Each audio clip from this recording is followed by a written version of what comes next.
Here I am back after I just discovered that my corn just got this. I can't believe they finally. Now I'll never be able to grow corn again, ever again here. They found it. Last year they never touched it. Looky here, and this cute. These bumblebees love to sleep in the passion flowers. So neat. There's another one, another flower there.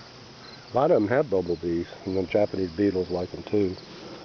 Well, shoot. I was getting ready to pick that corn. I hope there's some left. They may have gotten every ear. Anyhow, I'm back. What am I doing? I was going to show you, didn't show you my eggplants. They're down there. I was going to show you this tomato. I got pole beans and passion flowers crawling up this side. And this is what's called an akebia on this trellis.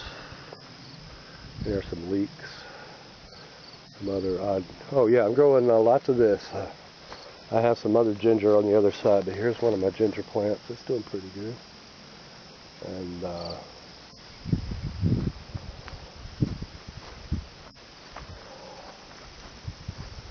here's a tomato. The sun's shining right on it, so you'll see it. Here's one of my brandywines, and I grafted this plant later on.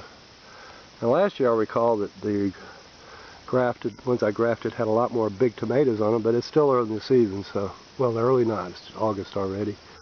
But up here in Floydburg, the mountains were late, and this got in pretty late, so it's got a lot of little tomatoes on it. And if I don't get the blight, I'm spraying with horsetail, so we'll see. I'm going to make up some horsetail tomorrow, but it's cooling off tonight, so we had a good rain. It was really dry, getting dry. Okay, going back this way towards that corn that got eaten. Well, I guess just ate a whole bunch of corn today. Oh, this is nice. This is just starting to bloom.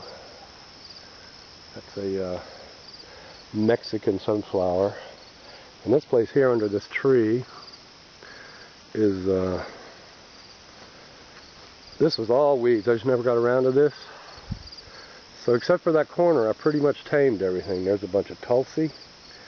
And here's another kind of basil. This is a lemon basil. It's really nice. And we got some celery here and some sage. And these things came up a while. We got a few, here's some basil. Basil. And this is one of those Peruvian ground cherries. It's really sweet. And here's some datura. You can see. And there's, you know, that calendula plant. And here we have, there's another tomato here, and there's a bunch of comfrey, and I'm letting the comfrey grow. And I'm planting close to the comfrey, and it helps other plants grow. You just have to, then you could just take those leaves, and you put them like around plants. And then you bury them right there around plants, and they just incorporate in the soil, and they really help the soil right around the base of the plant a lot. But you need to it has to have contact with the soil, then you need to put some mulch over it to really get it to work right. Because otherwise, if it just dries up, it won't have the effect that it will if it's in contact with the soil. Here we have a cucumber, and this is like a cucumber I never grew before. Here's some more ginger, by the way. Here's a ginger here, and here's a ginger. I think I'm moving too fast. Look at that guy. Isn't that interesting? It's some kind of African cucumber, and these got all these little cucumbers just starting to grow. The plant's going all the way. The plant's actually going all the way over there to the grass, and it's filling up this bed here too. Pretty soon I won't be able to walk through on this path. It's crossed that path already. So we'll see. It's a happy plant. I guess it's a little shady here because I'm under the edge of a, you know, this is sort of a shady garden. I don't get the sun that, you know, an open field would get. So I'm in a way, but things are pretty happy here. I mean, I get enough sun here. I would say enough for almost anything. This is a variety of peach tree. I have some peaches. Those peaches on this property are really late. They're still little hard round things, and other people are getting peaches just a little lower altitude. I just planted a bunch of cabbages in this bed here.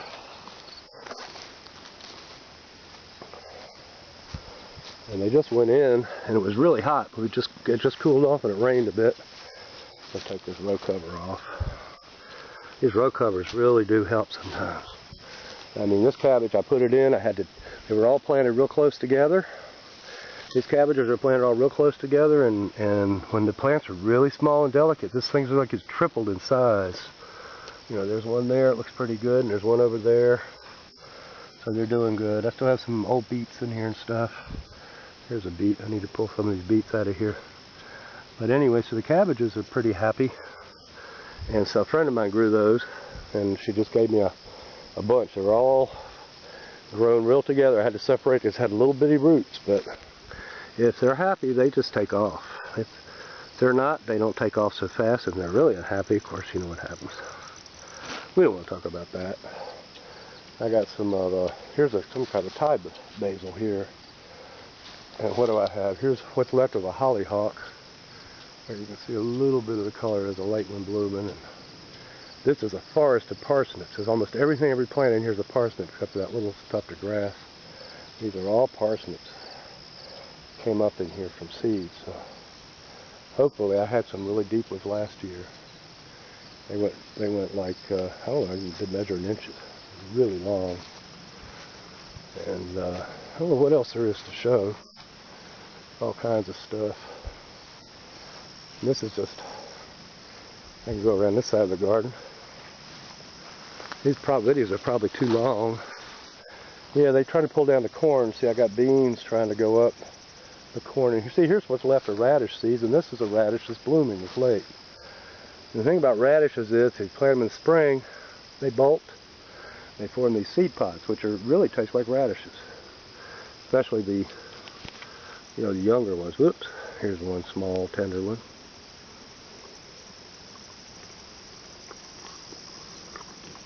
You hear me crunch it on it? It's sort of like a radish. I mean, it's really good. They got these little blooms. This one happens to have pink blooms, or whatever that color is. There's another one. Some of these are the regular radishes. Some of them are the daikon white radishes in here.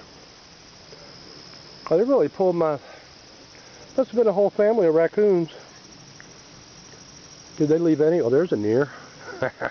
2 ears. Guess they just got all the ripe ones.